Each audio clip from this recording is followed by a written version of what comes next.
찬송과 영광 받으시기에 합당하신 하나님 아버지, 코로나 바이러스로 시름하는 이 땅에 살면서도 주님만을 바라볼 수 있는 믿음 주시니 감사와 찬양을 드립니다.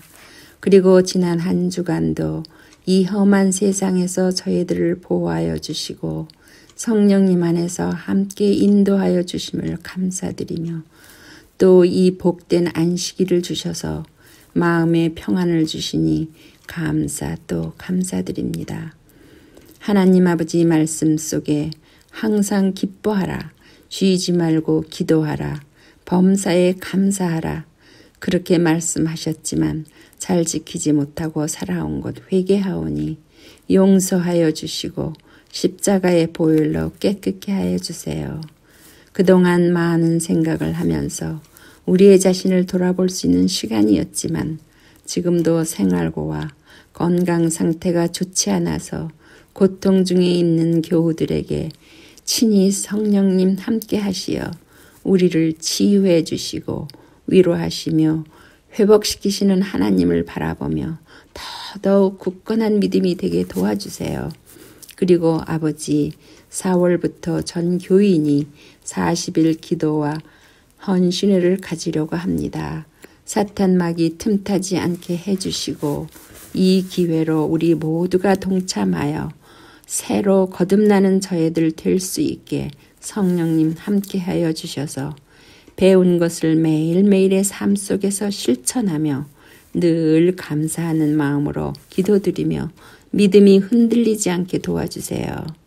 그리고 지금 이 시간 우리 노대희 목사님이 말씀을 전하실 때에 성령의 권능으로 붙들어 주시고 영육간의 강건함을 주시어 듣는 저희들 마음에 성령님 함께 하시어 말씀 깨닫게 도와주시고 믿음과 은혜가 넘치는 시간 되게 하여 주세요.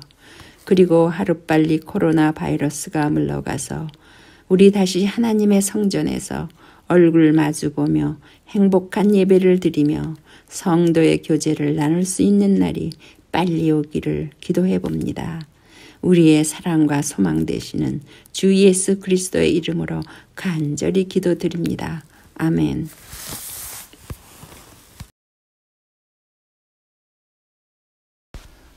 사랑하는 성도 여러분 안녕하십니까? 오늘은 3월 첫째 안식일입니다.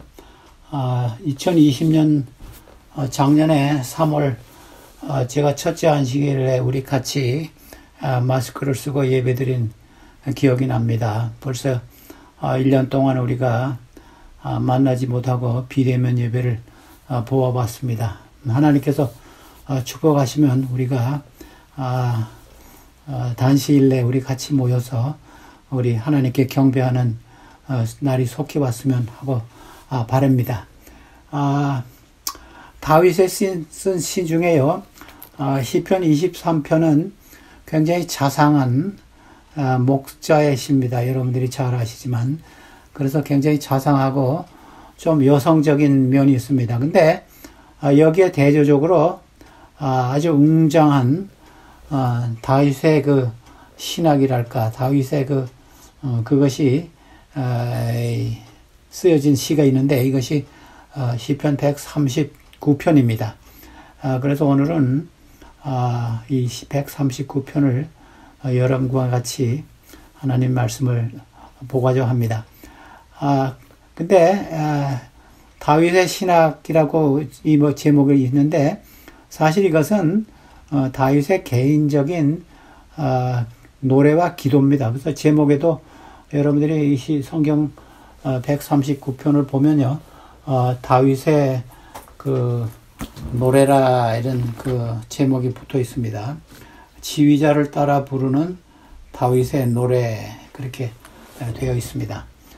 근데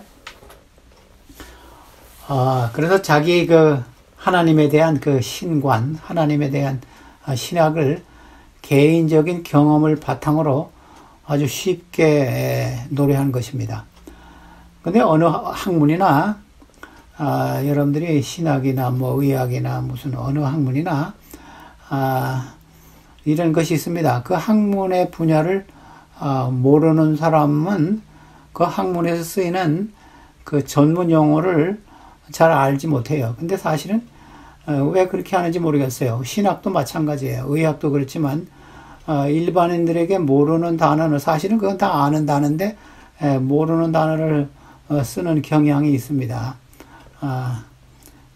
우리 신학에서도 그런 게 많아요. 신학교 다닐 때 뭐 어려운 말들을 많이 쓰는데 사실은 그것을 풀이하면 굉장히 쉬운 말들을 어려운 말들로 만들어 씁니다. 예를 들면 말세에 관한 이야기할 때는 뭐 에스카탈라지 이런 말들을 쓰더라고요. 사실 그거는 그 신학교 다니는 사람들에게만 쓰는 말인데 일반 사람에게는 쓰지 않아요. 그 다음에 의학에서도 그 코피가 난다, 노스 블리딩을 에피스탁시스라 그래요. 그래서 라틴어나 그 헬라에서 이런 말들을 따왔는데 사실 그거는 꼭 필요한 것 같지는 않아요. 근데 제가 여기 다윗의 신학이라고 제목을 붙여서 사람들이 이거 굉장히 어려운 시편이구나 생각하는데 사실은 그렇지 않습니다.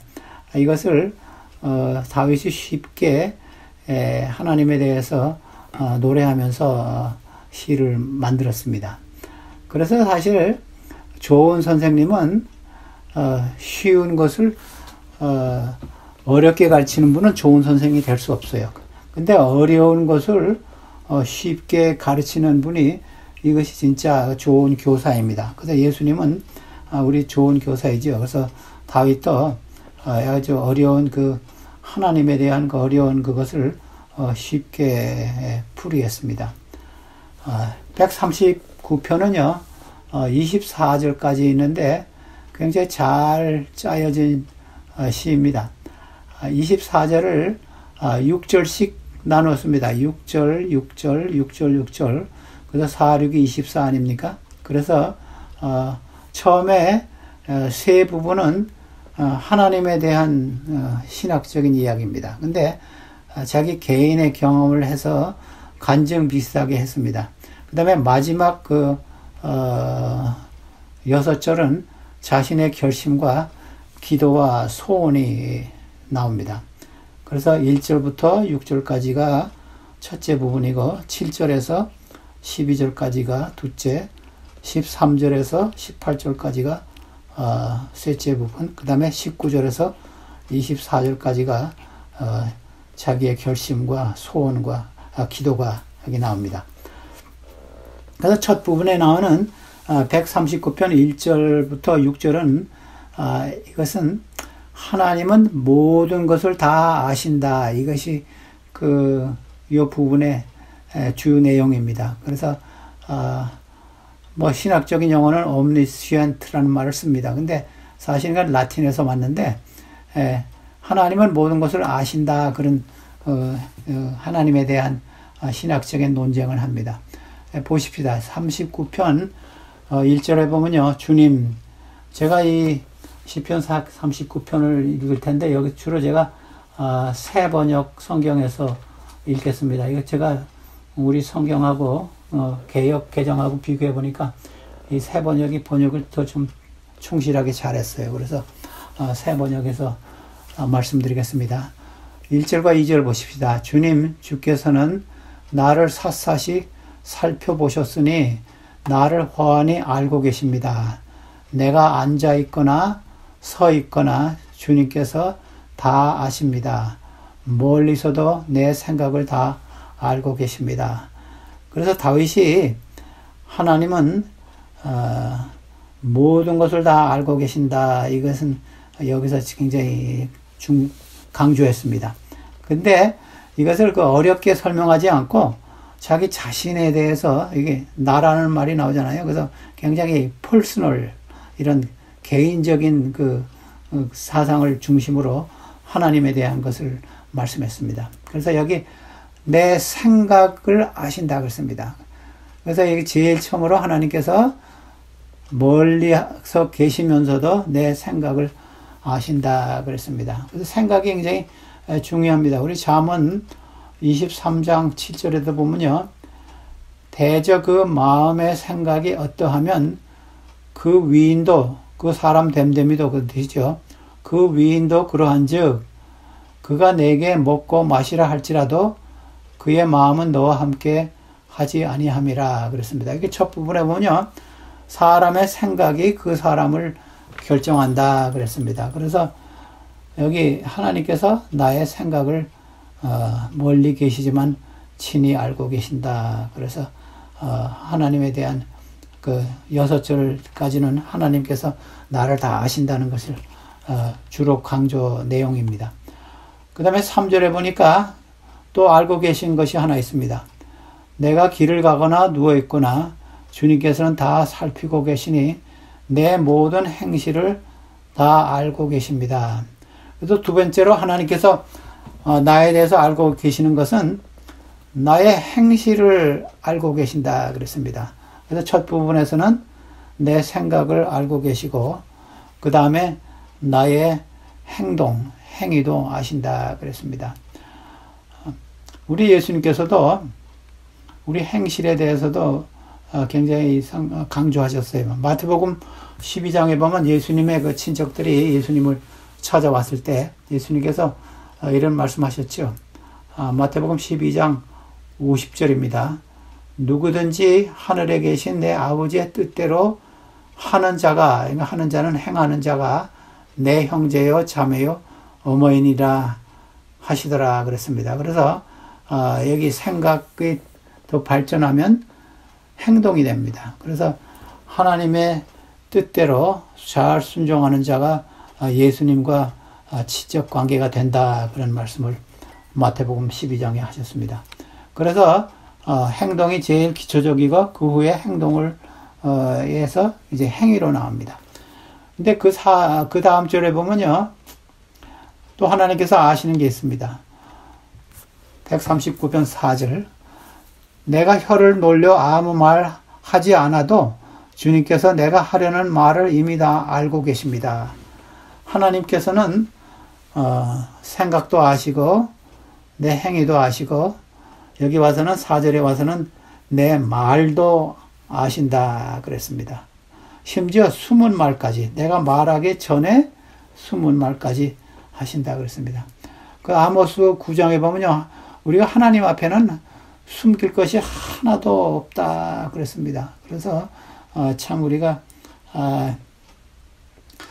이 말 또 하려고 하는 말 하지 않았지만 하려고 하는 말 이것까지 다 아신다 그랬습니다. 그래서 같은 마태복음에도요 이런 말씀이 있지요. 마태복음 12장 37절에 내 말로 의롭다 함을 받고 내 말로 정죄함을 받으리라. 그래서 우리가 하는 말이 얼마나 중요한가를 우리가 생각하셔야 됩니다. 그래서 함부로 말하지 말고 말을 하기 전에 꼭 생각하고 말을 해야 되겠습니다. 제가 이 첫 부분이 6절씩 있다 그랬죠. 그래서 1절에서 6절까지가 6절인데 여기 주요 내용이 뭐냐면요. 하나님께서 모든 것을 다 아신다. 그런 그 내용인데 전지입니다. 전지.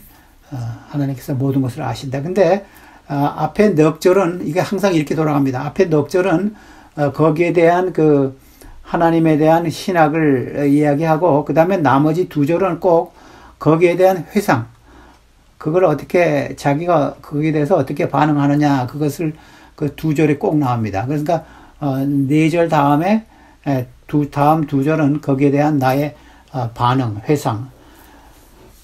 그래서 5절에 보면요. 시편 139편 5절. 주께서 나의 앞뒤를 두루 감싸 주시고 내게 주의 손을 얹어 주셨습니다.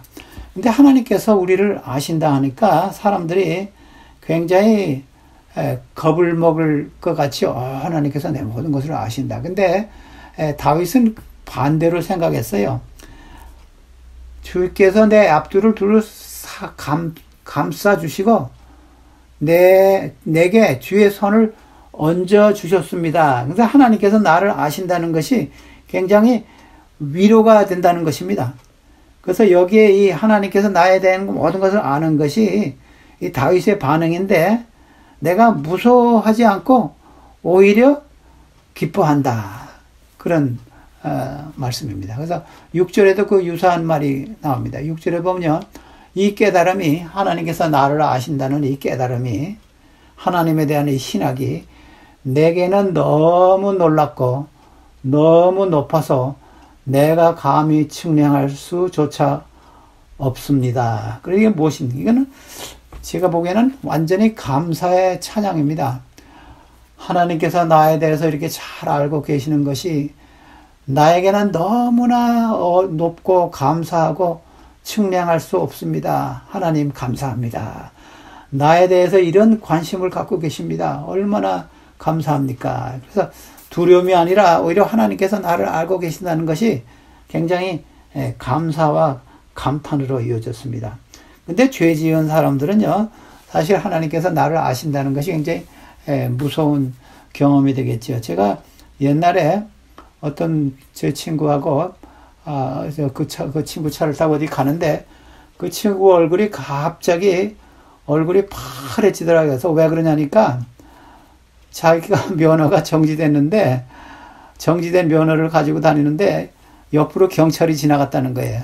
그래서 죄 지은 사람들은 참 이렇게 공포 속에 살구나. 그래서 이 다윗이 하나님께서 자기를 너무 알고 계신다는 것이 자기는 아마 굉장히 결백하다고 하나님께 죄를 다 용서함 받았다고 믿었기 때문에 그것을 감사 찬송을 하는 겁니다. 그래서 여기 5절과 6절에 하나님에 대한 감사의 찬양이 나온 것입니다.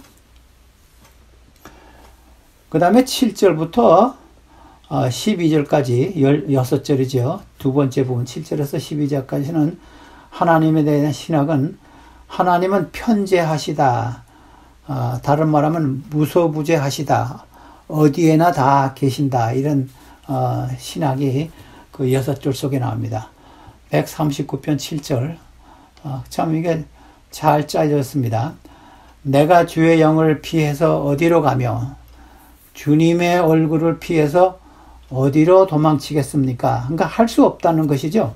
하나님의 영을 피해서 하나님의 얼굴을 피해서 내가 갈 곳이 없습니다.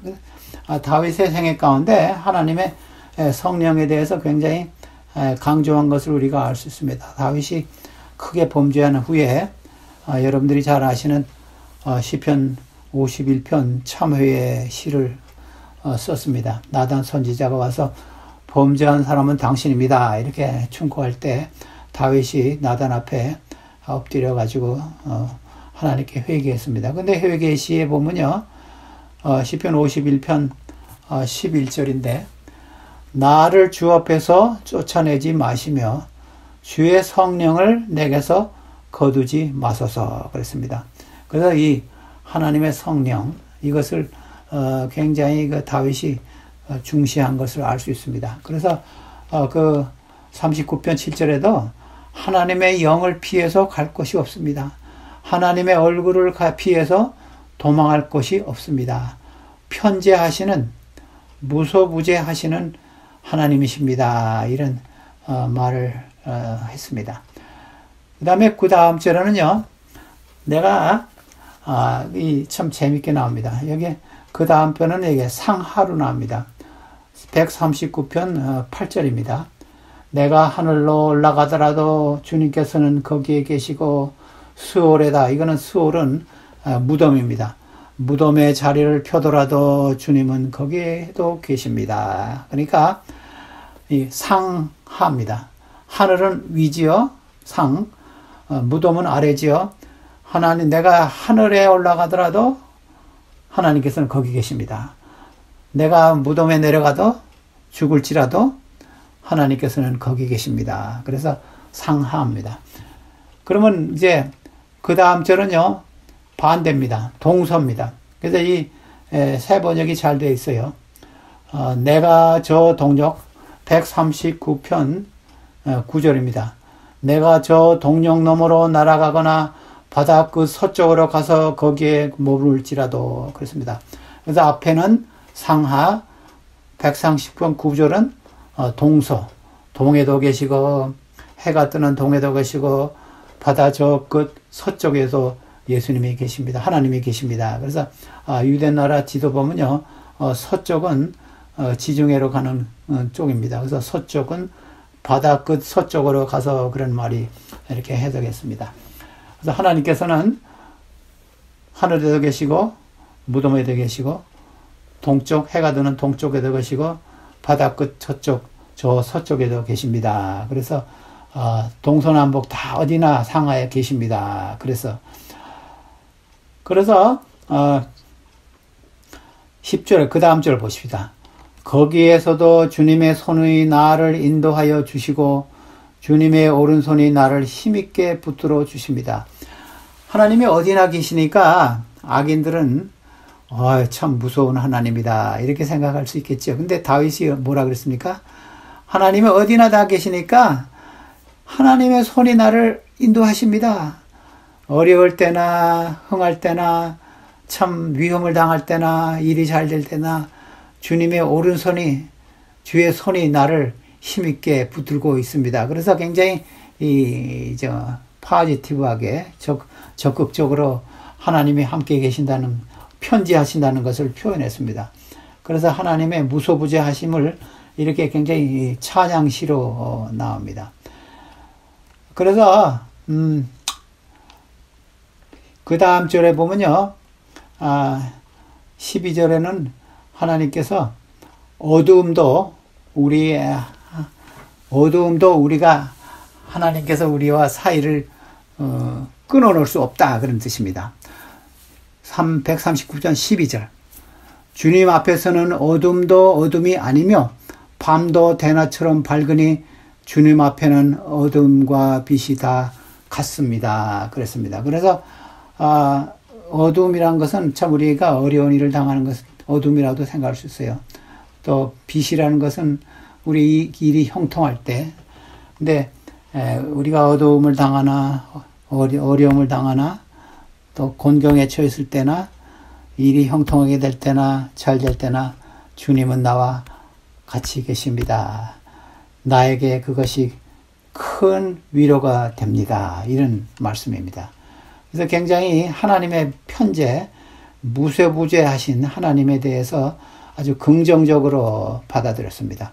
그래서 이것이 여호수아에게 하신 그 말씀과 아주 유사한 것 같습니다.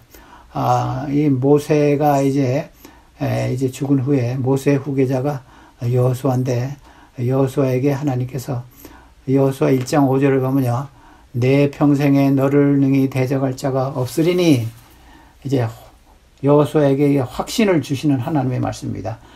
내가 모세와 함께 있었던 것 같이 너와 함께 있을 것임이니라. 내가 너를 떠나지 않으며 버리지 아니하리라 그랬습니다. 그래서 모세와 같이 계신 내가 하나님께서 여호수아와도 너에게도 함께 하겠다 편지하시는 하나님이다. 근데 사실 여러분들이 생각해 보세요. 하나님께서 모세와에게만 함께 하셨습니까? 아니면 모세 후계자 여호수아만 함께 하셨습니까? 그래서 이 말씀을 여러분 자신에게 한번 얘기해 보세요. 모세와 함께 하신 하나님, 여호수아에게 함께 하신 하나님이 오늘 나와도 함께 하십니다. 왜 함께 하십니까? 하나님은 모든 것을 다 아시기 때문에 거기 계셨으니까 하나님께서 아십니다. 그래서 첫 부분하고 이게 연결이 됩니다. 하나님께서 우리를 잘 왜 아십니까? 하나님이 우리와 함께 하셨으니까 우리의 모든 사정을 다 아십니다.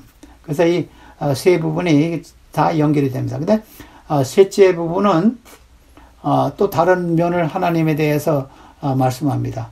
13절부터 6절까지 18절까지 세 번째 부분인데 여기서는 전지전능하신 하나님에 대해서 이야기합니다. 이제 신학적인 용어는 오므니포턴트라 그러는데 전지전능하신 하나님.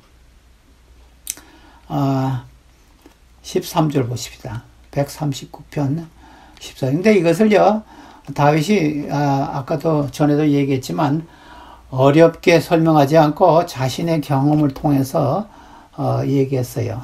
하나님의 전지전능하심, 창조주 하나님에 대해 설명하면서 자신에게도 경험을 통해서 이것을 전개해 나갔습니다. 139편 13절 보십니다. 주님께서 내 장기를 창조하시고 내 모태에서 나를 짜 맞추셨습니다. 그래서 이제 창세기 같이 하나님께서 세계를 창조하셨습니다. 이렇게 나와서 하나님은 전지전능하십니다. 이렇게 전개되지 않고 자기 자신에게 들었습니다. 내 장기를 inmost being, 내 속의 모든 것들을 또 내 모태에서 나를 짜 맞추었습니다. 그래서 자신의 그 창조에 굉장히 개인적으로 이제 이 말씀을 주고 있습니다.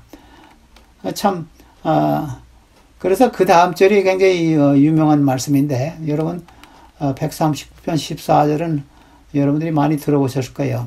내가 이렇게 빚어진 것은 오묘하고 주님께서 하신 일이 놀라워 이 모든 일로 내가 주님께 감사를 드립니다. 내 영혼은 이 사실을 너무도 잘 압니다. 근데 여기 오묘하고 놀랍다 그랬죠. 근데 옛날 성경에는 여러분들이 아시겠지만 신묘막측하다 그런 어구를 썼습니다. 그 다음에 개역개정 성경에는 심히 기묘하십니다. 제가 읽은 이 성경에는요, 세 번역에는 오묘하고 놀랍다 그랬습니다. 그래서 내 이 신체 아마 다윗이 생리학을 공부했는지는 모르지만 내 몸 하나님께서 지으신 내 창조하신 내 몸을 보니까 너무 신기합니다. 내가 이 신기하시게 지으신 이 내 몸으로 인해서 이 모든 일로 내가 주님께 감사드립니다. 하나님의 전지전능하심, 창조주 하나님, 특별히 나를 지으신 하나님, 감사합니다. 나를 심히 신묘막측하게 창조하셨습니다. 그래서 내가 찬양을 드립니다. 이런 말씀입니다. 근데 이 말씀에 16절을 좀 읽읍시다. 139편 16절. 나의 형질이 갖추기 전부터 주님께서는 나를 보고 계셨으며 나에게 정하여진 날들이 아직 시작하기도 전에 이미 주님의 책에 다 기록되었습니다. 제가 이런 말씀을 하면 여러분들에게 뭐 정치적인 이야기를 하는 것 같지만 사실은 성경에 있기 때문에 제가 말씀합니다. 여러분들이 미국에서요, 프로라이프, 보수적인 사람들은 프로라이프고, 그 다음에 진보적인 사람은 프로초이스라는 말을 들어보셨죠. 근데 제가 이 말씀이 나왔기 때문에 지금 이 말을 하는데, 언제 우리 아이가 됩니까? 그것이 의학계나 종교에서 많은 논란이 되는데, 뭐 몇 주부터 아이가 된다. 근데 그래서 참 이 낙태 이야기가 여기 나올 수밖에 없는데, 미국에서요 이 낙태하는 것을 이제 제가 이렇게 통계적으로 보니까 제가 최근 통계에는 86만이 1년에 낙태 수술을 합니다. 근데 이게 다행히 숫자가 좀 줄어들어요. 1980년 그 전후에서는 100만 1.5 밀리언이었습니다. 그러니까 150만이죠. 근데 다행히 이게 점점 줄어들어 가지고 최근에는 한 86만 80만 1년에 이런 낙태 수술이 합니다. 근데 이 프로 라이프, 프로 초이스, 이 프로 초이스라는 말도 굉장히 좀 새로운 용어인데 얼마 되지 않은 말인데, 우리 여자들이요 자기 몸이 자기가 마음대로 할 수 있다 이런 사상에서 나와서 내가 선택할 권리가 있다. 그런데 그 전에는 아기를 베이비라고 그랬어요. 임신하면 베이비라고 그러는데 최근에는 그 개념이 좀 달라져 가지고 뭐 티슈, 조직이라 또는 피더스, 태아라 이런 말들을 쓰는데 베이비 말을 안 쓰고, 그래서 참 우리 그리스도인들은요 참 이것을 여러분들이 좀 생각해 보셔야 돼요. 하나님께서 우리에게 몸을 주셨는데 우리의 몸이 아닙니다. 여기 그러니까 다윗이 그랬어요. 내가 형질이 갖추기 전부터 주님께서 나를 보고 계셨다 그랬습니다. 나에게 정해진 날들이 시작하기 전에 이미 주님의 책에다 기록되었다. 그러니까 내가 모태에 있을 때 주님께서 나를 보셨다 그랬습니다. 여러분들이 잘 아시는 그 고린도전서 6장 19절에 20절에 있는 말씀, 너희 몸은 너희 자신의 것이 아니다. 그런 말씀 아시죠? 값으로 산 것이 되었으니 그런즉 너희 몸으로 하나님께 영광을 돌리라. 이것을 남자들에게만 했다고 생각하십니까? 아니면 여자들에게도 이 말씀을 했다고 생각하십니까? 너희 몸은 너희 자신의 것이 아니다. 값으로 산 것이니 너희 몸으로 하나님께 영광을 돌리라. 제가 우리 신학교 다닐 때 우리 어떤 나이 늦게 공부하는 학생이 임신을 했어요. 근데 그 학생은 이미 자녀가 셋이나 있는 자녀인데, 그래서 그 부부가 서로 이 아이를 어떻게 할까 생각하다가 아마 낙태하려고 결정을 했는데, 그때 그 교수님이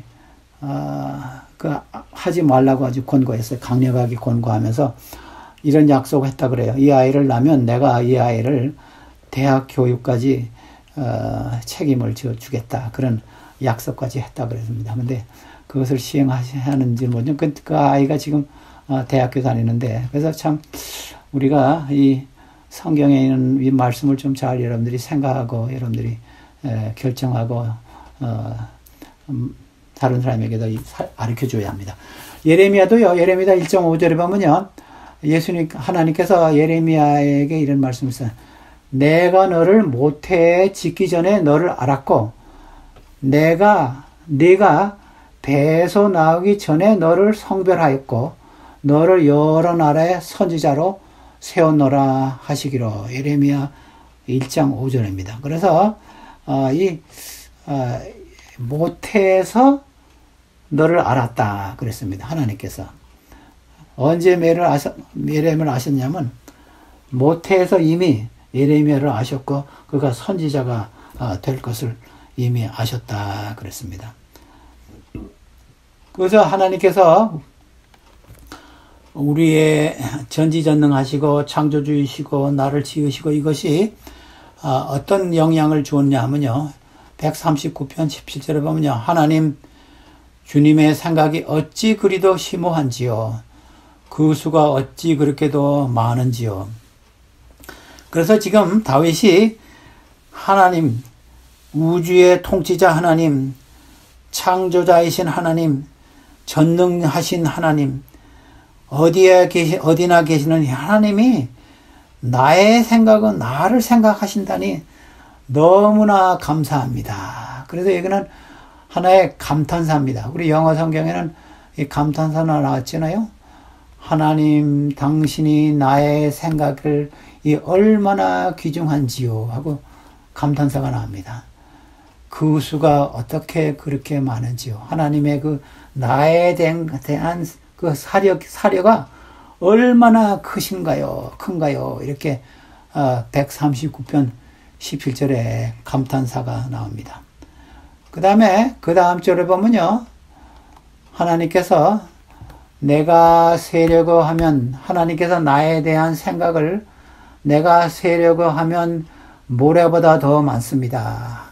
하나님이 나에 대한 사려 깊음과 생각을 내가 그것을 알려고 하면 너무 모래보다 더 많습니다. 깨어나고 보면 나는 여전히 주님과 함께 있습니다. 이 말씀은 몇 가지 해석이 있는데 이것이 무슨 말씀이냐 하면요. 하나님께서는 부활 시에도 나와 함께 계시지만은 저는 그것보다도 부활의 능력도 함께 있습니다. 왜냐하면 이 부분은 하나님의 능력에 대해서 이야기하잖아요. 그래서 여러분들이 요람에서 무덤까지라는 책 말씀을 아는지 모르겠습니다. 요람에서 무덤까지. 근데 여기서는 어머니 뱃속에서, 이 부분에서는 어머니 뱃속에서 내가 사는 동안 죽은 후에 부활시까지 하나님께서 나를 인도하시고 하나님의 능력을 인정하는 말씀입니다. 그래서 이 창조의 능력과 함께 부활의 능력도 하나님께서 함께 있습니다. 그래서 내가 깨어나고 보면 부활하고 나고 보면 하나님께서 나를 부활하신 것을 알 수 있습니다. 그렇습니다.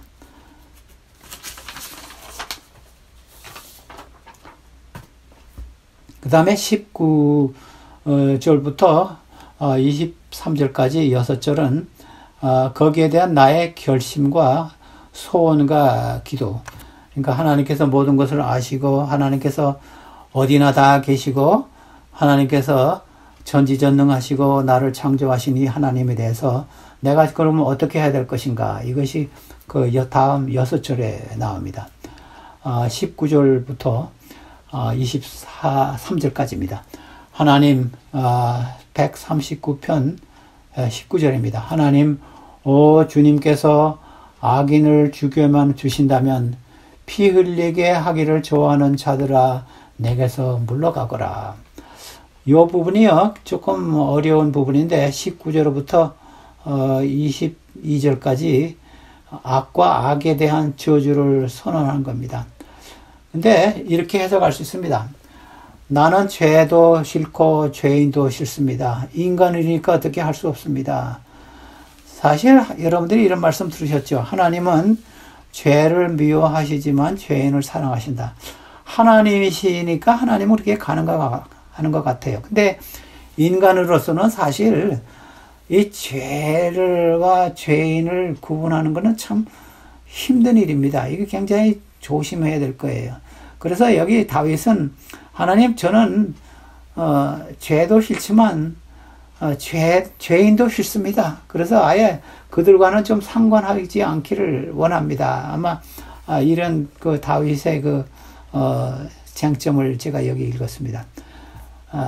하나님은 가능합니다. 하나님은 죄를 미워하고 죄인을 사랑하는 걸 가능합니다. 근데 저는 약하기 때문에 그거는 좀 하기가 힘듭니다. 그래서 저는 죄와 죄인을 좀 멀리 떠나가고 싶습니다. 이것이 지금 다윗이 주장하는 겁니다. 그래서 여러분들이 신약에도요, 데살로니가전서 5장 22절을 보면요, 악은 모양이라도 버리라. 그래서 그런 말씀이 있습니다. 사도 바울이 그랬죠. 그래서 이 시편 1편에 있는 말씀과 좀 유사한 것을 제가 발견했습니다. 시편 1편에 보면요, 복 있는 사람은 악인들의 꾀를 따르지 아니하며 죄인들의 길에 서지 아니하고 오만한 자들의 자리에 앉지 아니하고 그랬습니다. 그래서 우리가 복 있는 사람들은 악인들의 꾀 따르지도 아니하고 서지도 아니하고 오만한 자들의 자리도 앉지 아니하고 이래서 동행하는 것부터 우리가 조심해야 된다. 그런 시편이 1편이 그렇게 시작합니다. 왜냐하면 나도 나를 아시는 하나님, 내가 참 나도 조심해야 되겠습니다. 그것이 다음 절에 나옵니다. 23절에 보면 하나님 나를 사사시 살펴보시고 내 마음을 알아주십시오. 나를 철저히 시험해 보시고 내가 걱정하는 바를 알아주십시오. 여기 다윗의 4가지 소원이 나옵니다. 하나님 저를 잘 보셔서 내 생각을 노출시키시고 하나님 나의 생각을 시험하시고 완전한 길로 인도해 주시고 혹시 내게 악한 것이 있으면 깨끗하게 해 주시고 하나님께서 영원한 구원의 길로 나를 인도하여 주시옵소서. 이런 다윗의 기도가 23절에 나옵니다. 근데 참 이것은 다윗이 좀 자신만만하게 하는 것보다도 하나님께 소원을 아뢰는 것 같습니다. 하나님, 나도 악의 내가 멀리하는 그 죄인들의 그 죄악에 빠지기 쉬운 사람입니다. 다윗에게도 많은 잘못이 있었, 여러분들이 아시죠?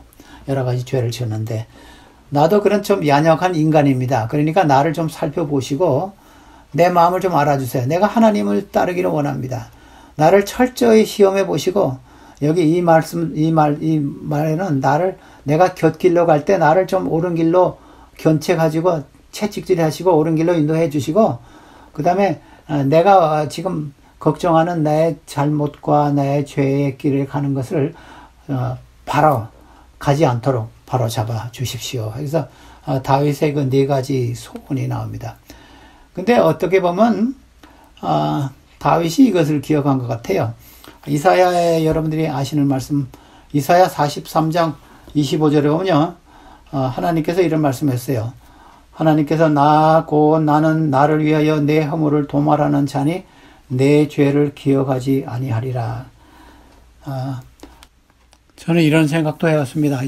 자신만만한 다윗의 태도가 이런 말씀이 욥이 해줘야 할 수 있는 말씀이 아닌가 그런 생각도 해보았습니다. 그러나 다윗은 하나님께 자기가 회개한 것은 하나님께서 잊으신다는 그런 약속을 믿었기 때문에 이런 기도와 이런 소원을 하나님께 아뢰었습니다. 그 다음 절 139편 24절 마지막 절인데 내가 나쁜 길을 가지 않는지 나를 살펴보시고 영원한 길로 나를 인도하여 주십시오. 그래서 23절과 24절에 그 다윗의 네 가지 소원이 나옵니다. 여러분들이 로마서 있는 그 말씀 사도 바울의 그 마지막 그 확신 로마서 8장 28절과 39절에 10가지 그 하나님의 사랑에 대해서 우리를 방해하는 10가지 조건을 사도 바울이 말씀했는데 거기 10가지가 28절에 보면요. 로마 8장 28절 내가 확신하노니 사망이나 천사들이나 여기는 악한 천사들이겠죠. 권세자들이나 세상 권세자들이나 현재일이나 장래일이나 능력이나 그 다음에 39절에 보면요. 높음이나 깊음이나 다른 어떤 피조물이라도 우리를 우리 주 예수 그리스도 안에 있는 하나님의 사랑에서 끊을 수 없으리라. 그래서 다윗의 139편의 그 기도와 노래가 이 로마서 8장의 마지막에 나오는 사도 바울의 이 확신의 선언과 굉장히 유사한 선언인 것을 제가 느낄 수 있었습니다. 그래서 하나님께서 나를 다 아시고 하나님께서 어디에 계신다. 그 다음에 하나님의 창조주의 능력을 아는 것이 나에게 위로가 되고 오히려 나에게 기쁨이 된다. 그래서 하나님과 나의 관계를 끊을 수 없다. 이것이 그 다윗의 선언입니다. 그래서 제가 바라기는 우리 사랑하는 성도들 여러분들이 이 다윗의 선언과 같이 또 사도 바울의 선언과 같은 이런 선언을 하시게 되길 바랍니다. 하나님께서 나를 얼마나 사랑하시는지 나를 보시고 나를 관찰하시고 나와 함께 하시고 나에게 능력 주시는 나의 창조자이신 하나님 감사합니다. 이것이 우리 사랑하는 우리 모든 성도들의 선언이 되시기를 간절히 바라는 바입니다.